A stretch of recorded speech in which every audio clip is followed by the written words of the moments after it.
Hi hello ఏం తింటున్నాను ఆలోచిస్తున్నారా? బీట్రూట్ ఫ్రై అండి. బీట్రూట్ ఫ్రై అసలు మీరు ఎవరైనా బీట్రూట్ ఫ్రై తింటారా? ఎంతమంది తింటారో హానెస్ట్గా ఒకసారి కామెంట్ చేయండి. నాకు తెలిసి ఏ ఇంట్లో ఏ పిల్లలు తినరండి. మా ఇంట్లో మా పిల్లలకి నేను అలవాటు చేశాను. ఇంతకుముందు ఆలుగడ్డ ఫ్రై అంటే పడి చచ్చిపోయేటోళ్ళు, ఇప్పుడు బీట్రూట్ ఫ్రై అంటే సూపర్గా తినేస్తున్నారు. సో హెల్త్కి చాలా మంచిది కదా. అసలు ఇది చేసుకునే ప్రాసెస్ ఎంతమంది కరెక్ట్గా తెలుసు కామెంట్ చేయండి. సో ఒక్కసారి తిన్నాక టేస్ట్ చేశాక చెప్తాను మీకు ప్రాసెస్ మొత్తం.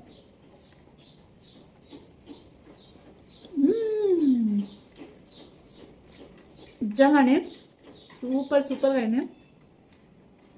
ఒక్కసారి ఈ ఫ్రైని ట్రై చేసినాక ట్రస్ట్ మీ గైస్, పిల్లలు ఆలుగడ్డ ఫ్రైకే వెళ్ళారు. అసలు ఆ ఫ్రై వద్దు ఈ ఫ్రై కావాలంటారు. పిల్లలకి ఇలా అలవాటు చేయడం చాలా మంచిది. మరి సమ్మర్ కదా, ఇంకెందుకు ఆలస్యం, పిల్లలకి మంచి హెల్తీ ఫుడ్స్ ఇవ్వండి.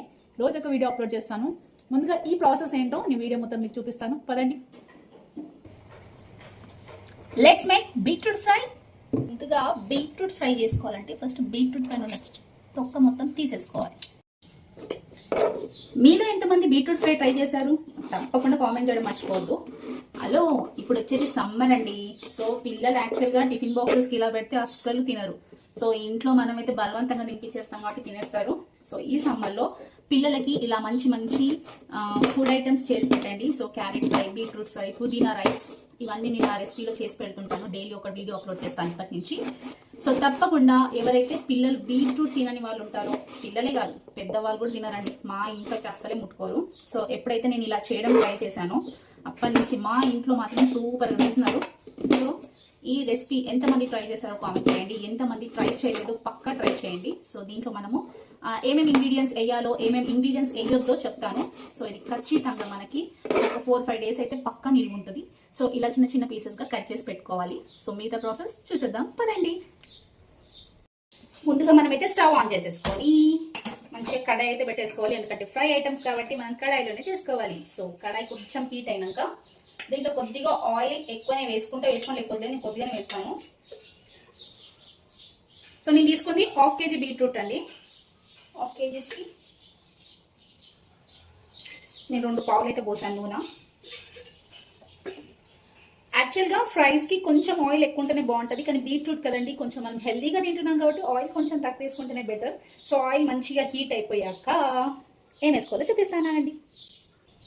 ఆయిల్ చాలా బాగా హీట్ అయిపోయింది. ఫస్ట్ అయితే దీంట్లో నేను జీలకర్ర ఆవాలు వేసేస్తున్నాను. సిమ్లో పెట్టుకోండి గ్యాస్ని. సో 2 ఎండుమిర్చి. సో దీంట్లో మెయిన్ ఇంగ్రీడియంట్స్ వచ్చేసి మినప్పప్పు అండి. సో ఈ మినప్పప్పు వేయడం వల్లనే బీట్రూట్ ఫ్రై చాలా బాగుంటుంది. సో మినప్పప్పు అయితే మంచిగా వేసుకోండి, మీకు ఎంత వేసుకోవాలనిపిస్తే అంత వేసుకోండి. సో నేను ఇక్కడైతే ఒక 4-5 టేబుల్ స్పూన్స్ అయితే మినప్పప్పు వేస్తున్నాను. ఇది మంచిగా గోల్డెన్ బ్రౌన్ వచ్చేంతవరకు అయితే వేయించుకుందాం. సో ఇందులోనే నేను ఒక 4-5 పచ్చిమిర్చి తీసుకున్నానండి. ఈ రెసిపీలో కారం పొడి వేసుకుంటే అస్సలు బాగుండదండి. సో మీరు పచ్చిమిర్చి ఎంత తినగలుగుతారో కారం చూసి వేసుకోండి. సో ఇవి మంచిగా వేగిపోవాలి. సో ఇది ఏంటంటే టైం టేకింగ్ ప్రాసెస్ అయితే అస్సలు కాదు. ఇప్పుడు కరివేపాకు వేస్తున్నాను. సో పిల్లలు మనకి దొరికేది ఎప్పుడండి? ఈ సమ్మర్లోనే కాబట్టి. సో సమ్మర్లో మంచి మంచి ఫుడ్స్ పెట్టండి పిల్లలకైతే. ఇవి మంచిగా గోల్డెన్ బ్రౌన్ వచ్చేంత వరకు వేయించుకోవాలి.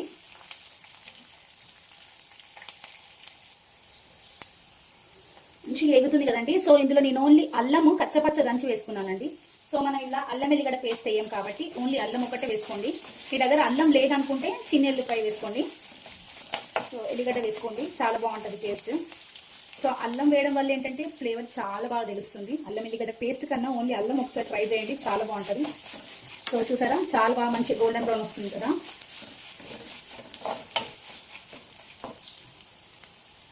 సో ఇప్పుడు ఇందులో మనము కొద్దిగా పసుపు వేసుకోవాలి. 1/2 టేబుల్ స్పూన్ పసుపు వేస్తున్నానండి. కొద్దిగా ఇంగువ వేయండి. సో ఇంగువ మంచి డైజెస్ట్ వస్తుంది, టేస్ట్ కూడా చాలా బాగుంటుంది. సో ఈ ప్రాసెస్ నేను చెప్పింది మనకి 4-5 డేస్ ఉంటుందని చెప్పారు కాబట్టి దీంట్లో మనం ఆనియన్ అయితే యూజ్ చేయమండి. సో ఆనియన్ యూజ్ చేస్తే ఏంటంటే ఏదైనా జల్దిన ఖరాబ్ అయిపోతుంది. సో ఆనియన్ అస్సలు యూజ్ చేయొద్దు. ఇప్పుడు మనం కట్ చేసుకున్న బీట్రూట్ అయితే ఇలా వేసేస్తున్నాం. గ్యాస్ సిమ్లో పెట్టుకోండి. వీలైతే ఇంకా చిన్న కట్ చేసుకొని ట్రై చేయండి. మా ఇంట్లో ఇలా అంటే మనము ఆలుగడ్డ ఫ్రై చేసి అలవాటు అయిపోయింది పిల్లలకి. సో వాళ్ళకి ఇలాంటి ఇష్టము. నేనైతే ఇంకా చిన్న కట్ చేస్తాను యాక్చువల్గా. చూసారా బీట్రూట్ వేసేసరికి మనకి మొత్తం ఇంత మంచిగా ఫ్రై అయిపోయిందో మినపప్పు. సో ఇలా గోల్డెన్ బ్రౌన్ వచ్చేంత ఫ్రై చేసుకోవాలి. ఇప్పుడు ఈ ప్రాసెస్ మొత్తం మనం సిమ్లో చేసుకోవాలి. సో బీట్రూట్ వేసాం కదా, దీనికి సరిపడా ఉప్పు వేసేసి, సో సరిపడా ఉప్పు అయితే వేసేసుకోండి.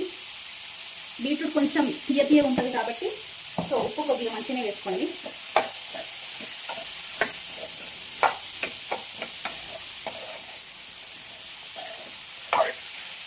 ఇప్పుడు దీన్ని మొత్తం సిమ్లో పెట్టేసి దీని మీద మాత్రం మూత పెట్టేసుకోవాలి. సో దీన్ని మధ్యలో కలుపుతూ ఒక 10 minutes మాత్రం వదిలేసేయాలి. మధ్యలో కలుపుతూ ఉండాలి, అలాగనే వదిలేయద్దు, సో మాడిపోతుంది కాబట్టి. సో మధ్యలో మూత తీస్తూ కలుపుతూ ఒక 10 minutes టైం అయితే పడుతుంది. చాలా ఈజీ ప్రాసెస్, సో ఎవరైనా చేసుకోవచ్చు, కానీ చాలా హెల్దీ ఫుడ్ కాబట్టి తప్పకుండా ట్రై చేయండి. ఎంతమంది ట్రై చేశారో చెప్పడం మాత్రం మర్చిపోదు కామెంట్ సెక్షన్లో. ఒక్కసారి మూత తీసి కలుపుకుందామా, చూద్దాం. చూసారా ఎంత బాగా ఉడుకుతుందో, స్మెల్ మాత్రం చాలా బాగా వస్తుందండి. సో ఇది ఏం మాడిపోదు, జస్ట్ ఇప్పుడు బీట్రూట్లో కూడా వాటర్ కంటెంట్ ఉంటుంది కాబట్టి సో ఆ వాటర్కి మంచిగా మగ్గిపోతుంది.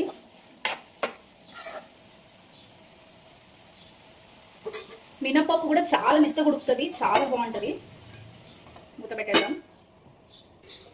నాకు తెలిసి ఆల్మోస్ట్ అయిపోయింది. చూసారా జస్ట్ ఒక 10 minutes వదిలేస్తే ఇంత బాగా ఫ్రై అవుతుంది. సో బీట్రూట్ కూడా చాలా బాగా ఉడుకుతుంది. ఒక ముక్క మీకు కట్ చేసి చూపిస్తాను చూడండి. చూసారా జస్ట్ ఇలా అంటేనే ఉడుకుతుంది. చూసారా ఎంత బాగా ఉడికిందో. సో ఇంతే అండి బీట్రూట్ ఫ్రై. సో ఎవరైతే ట్రై చేయలేదో పక్కా ట్రై చేయండి. సో ఈ టేస్ట్ ఎలా ఉందో కూడా చూసి చెప్తాను మీకు.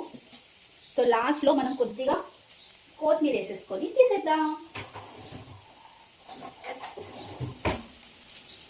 సో దేంట్లోనైనా లాస్ట్ కొత్తిమీర టచ్ చేస్తే బాగుంటుంది కదండి. సో ఇట్లా డైరెక్ట్గా కట్ చేసేస్తాను అయిపోయింది. సో కొత్తిమీర వేసినాక చాలా మంది దీన్ని ఇంకా సిమ్లో పెట్టి ఉడికిస్తారు. అలా ఏం చేయొద్దండి, జస్ట్ కొత్తిమీర పెట్టేసి సో ఇలా మూత పెట్టేసి గ్యాస్ ఇలా ఆఫ్ చేసుకోవడమే.